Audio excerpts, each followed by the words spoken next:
I'm so happy that you've chosen to take OffBe, off the beaten path. Your journey to holistic health starts here. Namaste.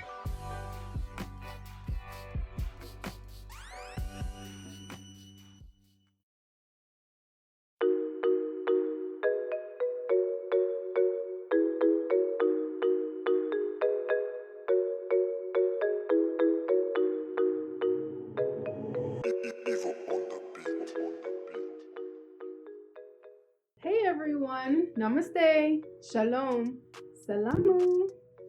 I am OffBe, and this is OffBe podcast. So what is OffBe? OffBe is off the beaten path. So we just kind of, it's a lot of words. So we just kind of shorten it and called it OffBe. It's a holistic center where we center our focus on healing the body using herbs, crystals, and formulas straight from the earth, because if our rule is, if nature didn't make it, don't take it. Okay, so rule of thumb: drugs kill, herbs heal.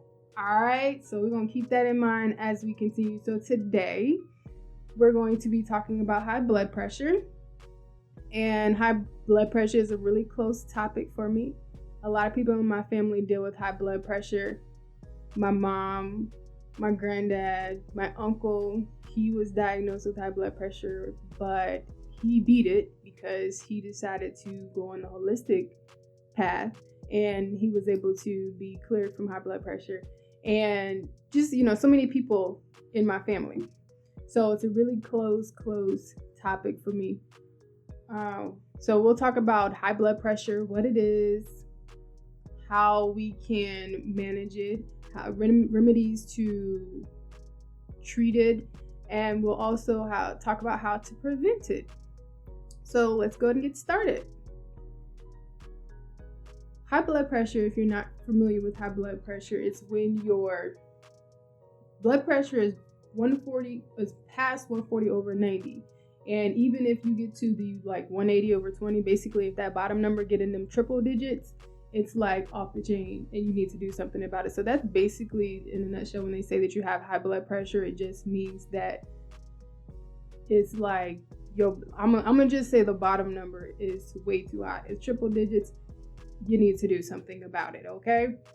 And some of the reasons, if we can go over the reasons or some of the causes, because as people say, there's more than one way to skin a cat. I'm an animal lover. We're not skinning cats. But I'll say that it's more than one reason to a lot of health conditions that we may have. So we'll go over the emotional side, the spiritual side, we'll go over the physical side, and we'll just take time to deal with it one layer at a time. So to start with, our emotions and our spiritual side, we want to talk about high blood pressure being the cause of an unbalanced heart chakra, because we have 7 chakras. If you're not familiar with chakras are the main energy centers in your body. Well, there are 7 main energy centers in your body, and it's kind of like a wheel. It spins clockwise, and if it's out of balance, it's either not going to spin at all or spin counterclockwise. So we want to get it to spinning the right way.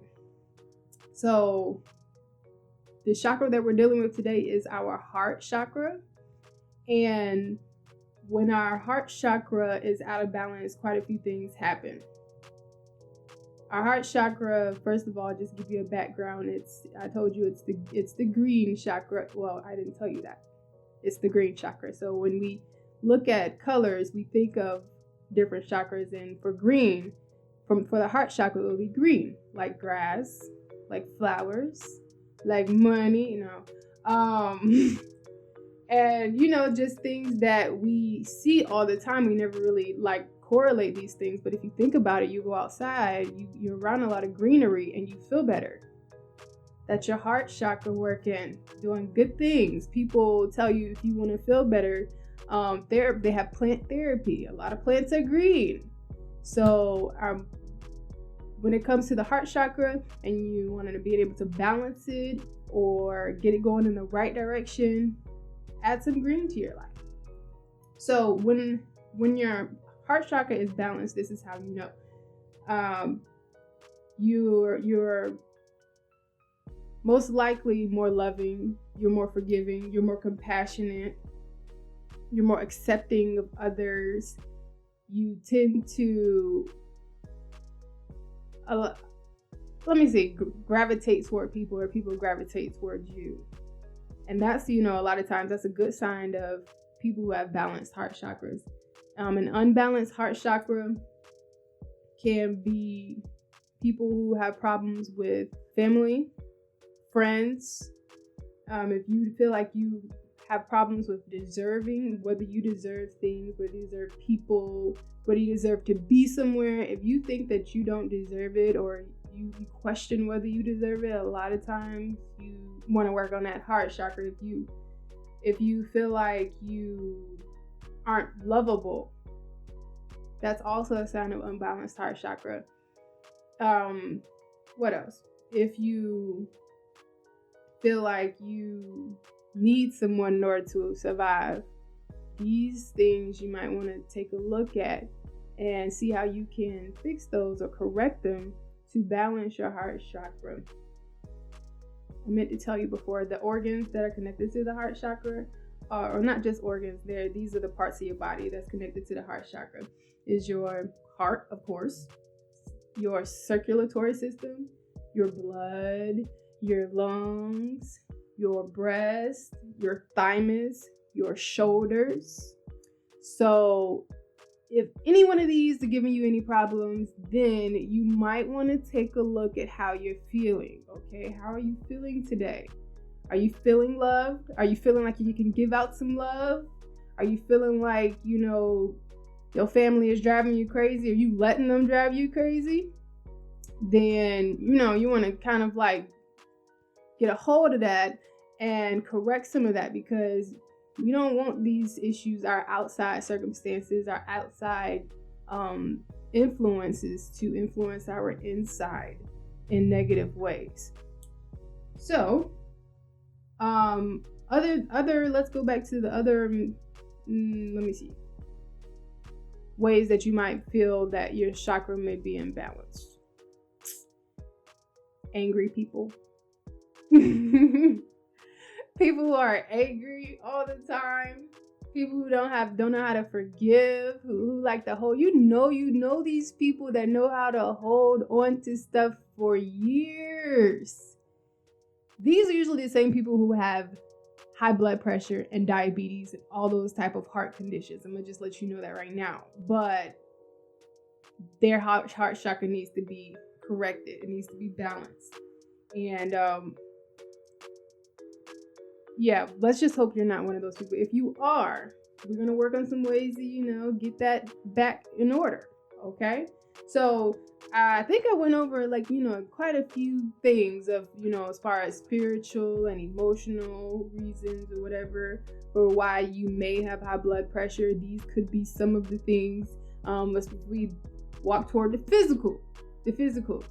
Let's go toward the physical. So the physical, pretty simple. It's how you eat. It's how you exercise or lack of exercise. So it could be lack of nutrition. It could be stress.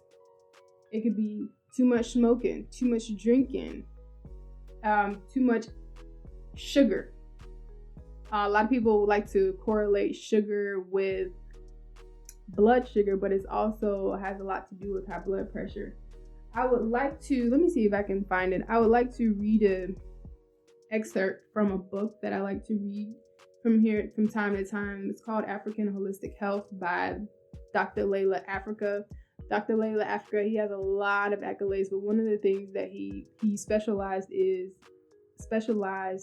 is holistic health, and he was a holistic counselor. And so this is his excerpt on high blood pressure. He says high blood pressure, stress, and hypertension are usually caused by the lack of proper nutrition. Now here's the trickle down. Listen to it. Improper nutrition weakens the internal organs, the immune system, and lowers the organ's ability to utilize nutrients which feed the body. Okay, we got that much? So if you don't eat right, it's going to weaken your organs and your immune system, and then you don't have enough nutrition to even sustain life at this moment. So the body begins to starve because of the loss of proper nutrition. This starvation creates a nutritional debt. The nutritionally starved body tries to get more nutrition to pay off the debt. But, as it's just to sidebar, as it tries to get more nutrition, it can't get any more. That's just the automatic response. But since you're starved, it's not able to get nutrition. So the body demands more food, or the nutrients in the blood. That's where the nutrition comes. That's where the food comes from.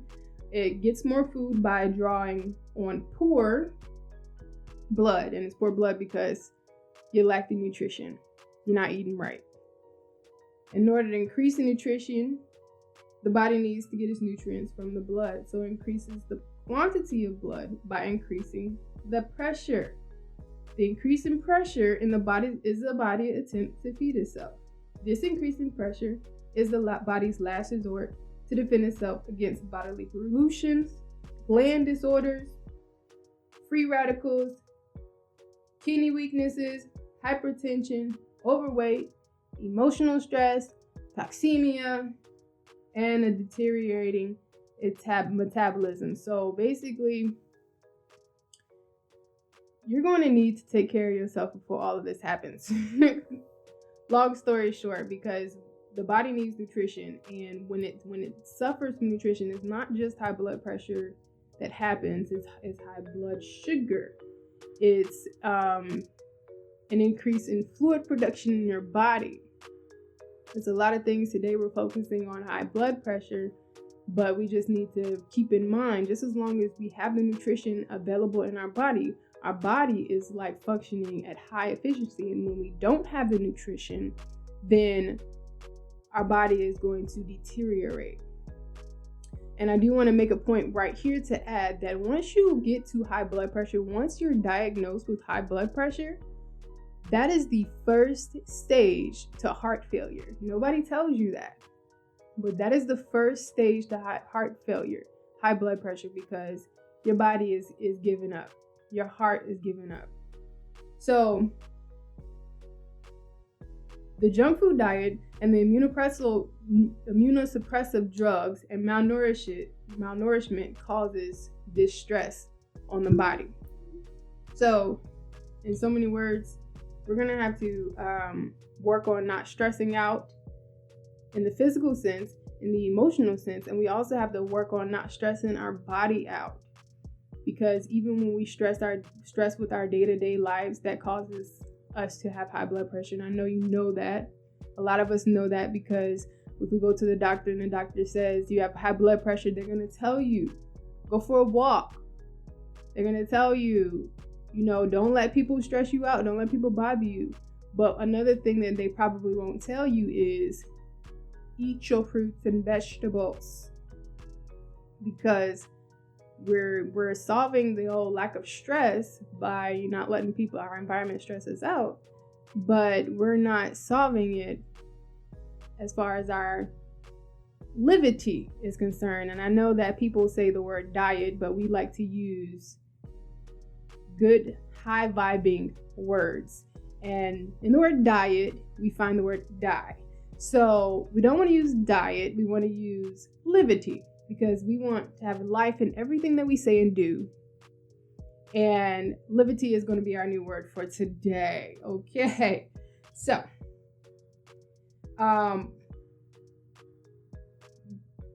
we can talk about some remedies. So, first thing that we can focus on, and the easiest thing we can focus on is meditation. We meditate 5 or 10 minutes a day. That's a good start. Meditation helps us to relax our mind, relax our body, And when we meditate, we focus on one thing, what we want our outcome to be, whatever it is. Like if you wake up in the first part of the day and you meditate, you want to probably meditate on how it's going to be an amazing, fabulous, a productive day, okay? Because every day when I get up, first thing I do, first of all, guys, let me just let you know, I'm not one that like to wake up early.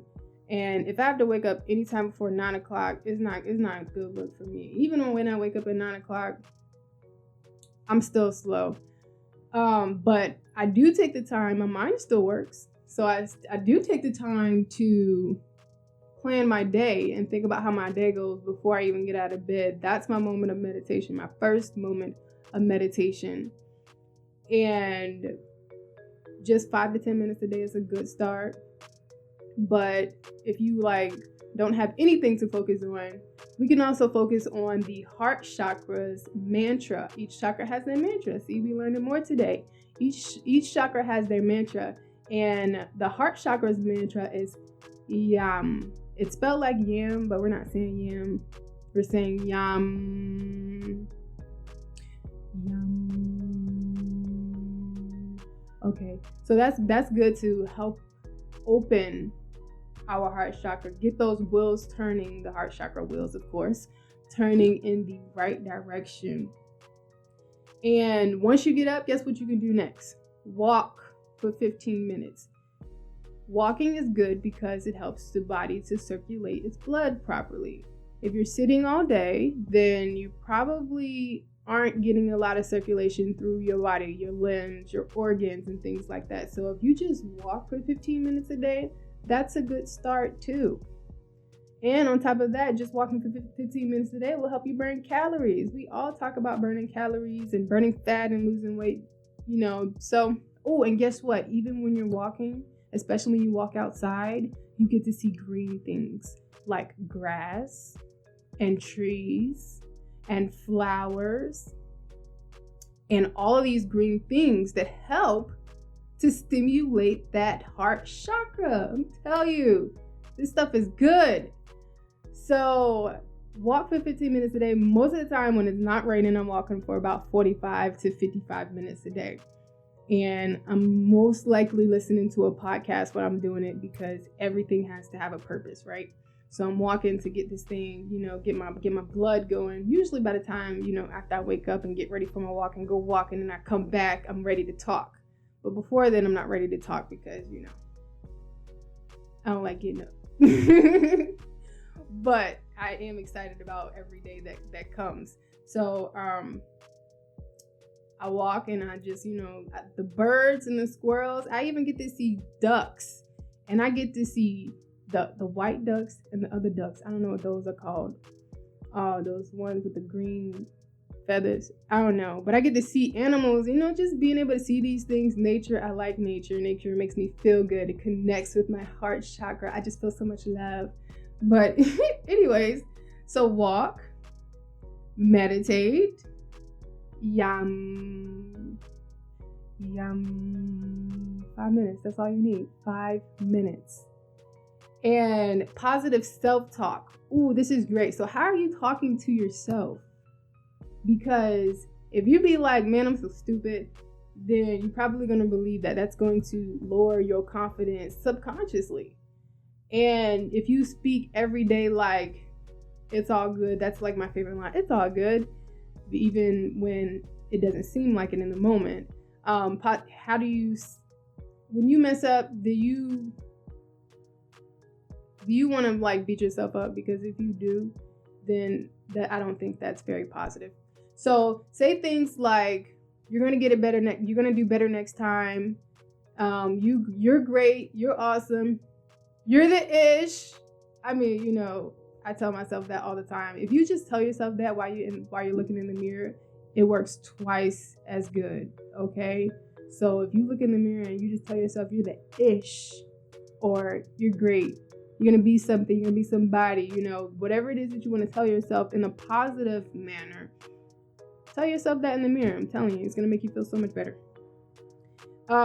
Decrease your sugar, your alcohol, and your smoking intake. That's another thing that's going to help to lower your blood pressure. Not saying that you can't have alcohol, you can't have sugar, you can't smoke ever. Just minimize it. So the hardest thing for a lot of us to do is decrease sugar, because sugar is like crack. I mean, it kind of looks like it, but decrease sugar maybe by cutting out your snacks, or not cutting out, but replacing your snacks. Like, we can start there, small steps. Replace your snack, your chips, your fries, your what the other things that have a lot of honey buns. Oh my gosh, honey buns and donuts, I love them. But you replace those things with fruits like strawberries. I love strawberries, that's my favorite. Grapes, raspberries, nuts. The good nuts, like, peanuts are good, but cashews may be better. Cashews are good, but hazelnuts may be better. I think hazelnut is the alkaline nut too. So replacing it with nuts. I mean, of course, don't do that if you have a nut allergy. We don't want you getting sick. Vegetables, things like celery and what are those other vegetables that people eat? Is carrot a vegetable? Carrots are good too. But things that actually grow from the ground and not produced in a facility, those are really good things that you can swap out.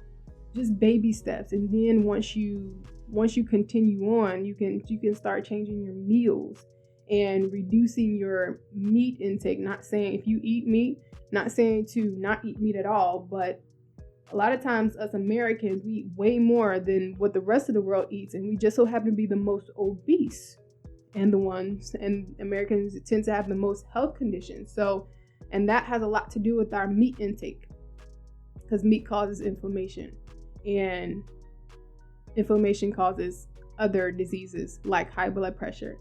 So if you just reduce it by half, that's a good start. And replace that half with vegetables, that's an even better start. So if you, another thing that you can do, instead of having rice, you can have quinoa or bulgur wheat, grains. We can do grains, just small steps in order, you don't have to go change your entire meal plan just to, not all at once at least, just to see results. You can change it little by little and you will also see results. We do have some type of herbs, we have plenty of herbs that will help to decrease and stabilize your blood pressure. I'm just going to give you a few of them. Buchu leaf is a good one. It's an anti-inflammatory. It's also a diuretic. Hawthorn berry, that's good for your cardiovascular health. It increases the coronary artery blood flow. It also increases blood circulation. Ginkgo biloba, it improves the blood flow, and it's also an anti-inflammatory. Moringa is like one of my favorites because it's good for like everything. In the sense of moringa being good for high blood pressure, it has 3 times more potassium than a banana. So it's like super extra good for you. It's like a superfood. It is a superfood, by the way. So moringa also helps the potassium in the moringa also helps to reduce sodium and stress in the blood. It does that because of the amount of nutrients in moringa. Because remember, we said that our body we have high blood pressure because of the lack of nutrients in the blood. So because of the lack of nutrients in the blood, our blood pumps more to get more nutrients because it keeps looking for nutrients. Well, moringa is packed with nutrients that will add back to the nutrients in the blood flow. So moringa is another herb that's good for high blood pressure. And we have all of those herbs in one little capsule on our website under the no pressure blend. We have plenty of blends, but this one is for no pressure. And you have all 5 herbs in the no pressure blend. You'll find that on our website, OffBe, OffBeLLC.com. That's OffBeLLC.com. And you go to the no pressure blend. That's the blend that is best used for helping to reduce, manage, maintain high blood pressure. And if we go with our crystals are like my favorite. As you can see, I wear crystals all the time.